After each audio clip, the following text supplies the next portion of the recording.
Bonjour tout le monde. Petit exercice bien sympathique de l'épreuve d'AMC 10 novembre 2025. Un entier positif est dit équitable si aucun chiffre n'est répété, s'il ne contient aucun zéro et si aucun chiffre n'est adjacent à deux chiffres qui lui sont supérieurs.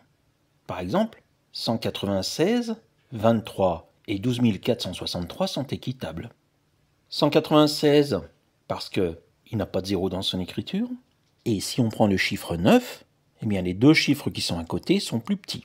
23, pareil, il n'a pas de zéro. 12 463, identique, il n'a pas de zéro. Et là, si on prend 2, il est compris entre 1 et 4. 1 est plus petit et 4 est plus grand. Pour 4, 2 est plus petit et 6 est plus grand. Et enfin, 6, quand on regarde, c'est plus grand que 4 et c'est plus grand que 3. Voilà. Mais par contre, 1546 n'est pas équitable, parce que le chiffre 4, qu'on voit à droite, eh bien, est compris entre 5 et 6 qui sont tous les deux plus grands. 320, pas équitable parce qu'il a un 0, et 34 321 ne l'est pas non plus parce que 3 apparaît deux fois. Combien existe-t-il d'entiers positifs équitables ? Pour réussir, je vais utiliser une méthode qui est la suivante. Pour tout n compris entre 20 et 9, eh bien, il existe n parmi 9 possibilités de tirer simultanément, et là j'insiste bien là-dessus, il n'y a pas d'ordre dans le tirage, donc n parmi 9 possibilités de tirer n chiffres parmi 9 chiffres.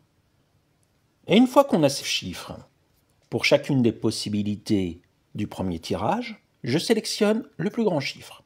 Et les autres, si je les classe dans l'ordre décroissant, je vais commencer par tirer le plus grand des chiffres qui restent, et ce premier chiffre, il y a deux places disponibles, soit à droite, soit à gauche du plus grand chiffre. Le deuxième chiffre, pareil, deux possibilités, à gauche ou à droite des deux chiffres que j'ai placés avant.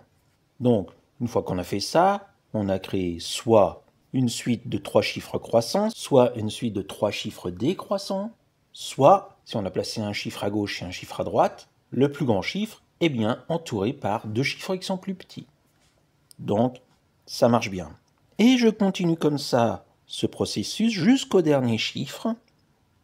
Et pareil, une fois que j'ai les n-1 chiffres qui sont placés, le nème chiffre, je peux le placer à gauche ou à droite. Donc deux possibilités.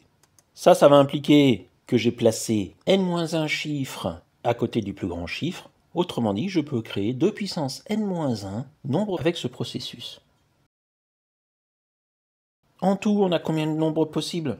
Eh bien, on a 1 parmi 9, 2 puissance 0, plus 2 parmi 9, fois 2 puissance 1, plus etc., plus 8 parmi 9, 2 puissance 7, plus 9 parmi 9, 2 puissance 8, nombre possible. Je l'appelle grand N.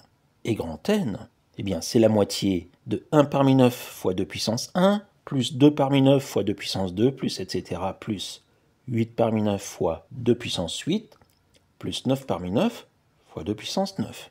Et là, je vois apparaître petit à petit une formule qui est bien connue. Pour la faire apparaître définitivement, je vais ajouter et retrancher dans les crochets le nombre 0 parmi 9 fois 2 puissance 0. Tout ça parce que ce que je souligne ici, c'est égal à 2 plus 1 puissance 9, formule du binôme, et 0 parmi 9 fois 2 puissance 0, c'est 1. Donc n est égal à 1 demi de 3 puissance 9 moins 1. Et il ne me reste plus qu'à calculer tout ça.